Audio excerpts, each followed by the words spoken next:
السلام علیکم، میں ہوں فیصل احمد اور یہ ہے میرا یوٹیوب پیج مسٹر فن فل۔ میرے چینل میں بیان، تلاوت قرآن اور انفارمیشن ویڈیو ہیں، لہٰذا آپ لوگوں سے گزارش ہے کہ چینل کو لائک، سبسکرائب اور ویڈیو کو شیئر ضرور کریں۔ شکریہ۔ حضرت ابو ذر غفاری رضی اللہ تعالیٰ عنہ سے ایک روایت ہے، ثلاثۃ لا یکلمہم اللہ یوم القیامہ ولا ینظر الیہم ولا یزکیہم ولہم عذاب علیم۔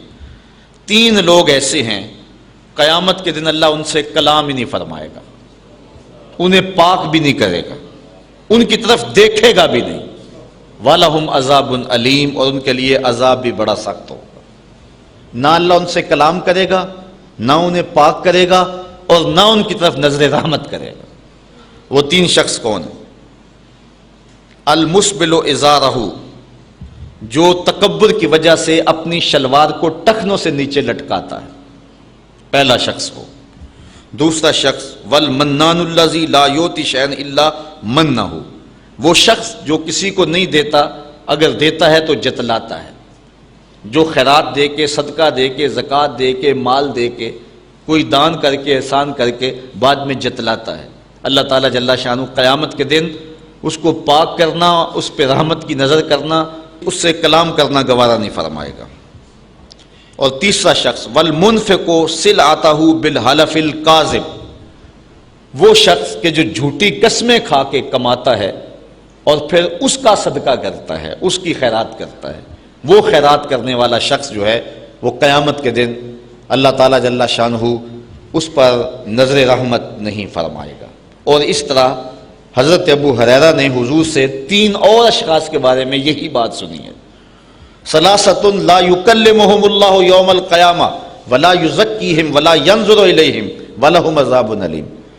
حضرت ابو ہریرہ رضی اللہ تعالی عنہ بیان فرماتے ہیں کہ حضور نے ارشاد فرمایا، تین اشخاص سے قیامت کے دن اللہ نہ کلام فرمائے گا، نہ انہیں پاک کرے گا، نہ ان کی طرف نظر رحمت کرے گا۔ وہ کون ہے؟ شیخ زان، پہلا شخص جو بوڑھا زانی ہے، بوڑھا ہو گیا لیکن برائیاں نہیں چھوڑی، ہڈیاں کمبن گوڈے کھڑکن تے اڑ گیا لک تیرا، اجے بھی بدیوں باز نہ آئیوں جیو مرد دلیرا۔ میاں صاحب فرماتے ہیں کیا تیری بہادری ہے، قبر میں ٹانگیں ہیں، بچہ سمجھتا ہے میں جوان ہوں گا، جوان سمجھتا ہے میں بوڑھا ہوں گا، اب بوڑھے کے لیے کون سی منظر رہے گی سوائے قبر کے؟ تو فرمایا پہلا شخص جس کو اللہ نظر رحمت سے دیکھے گا بھی نہیں، پاک بھی نہیں کرے گا، اس سے کلام بھی نہیں کرے گا، ایک بوڑھا زانی۔ وَمَلِكٌ كَذَّابٌ، جھوٹا حکمران، وہ بادشاہ جو جھوٹ بولتا ہے۔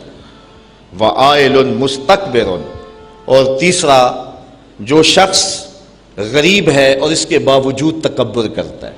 امیر کا تکبر بھی اللہ کو پسند نہیں ہے، بادشاہ کا تکبر بھی پسند نہیں ہے۔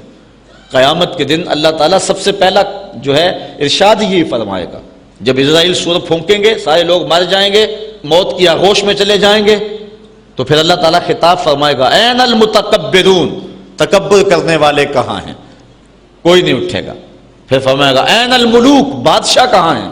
تو کوئی نہیں اٹھے گا۔ پھر فرمائے گا انا المالک، میں بادشاہ ہوں، تکبر مجھی کو زیبا ہے۔ تو اللہ تعالیٰ تکبر کسی سے گوارا نہیں کرتا۔ الکبریاء ردائی، اس نے کہا کہ کبریائی میری چادر ہے، اور جو میرے سے میری چادر چھیننا چاہتا ہے میں اس کو جہنم کی آگ میں ڈالوں گا۔ تکبر جو ہے وہ کسی سے بھی اللہ پسند نہیں کرتا، لیکن جو شخص غریب ہو، مسکین ہو اور پھر تکبر کرے وہ اور زیادہ مکروہ ہے، اور اللہ تعالیٰ قیامت کے دن اس سے کلام بھی نہیں فرمائے گا۔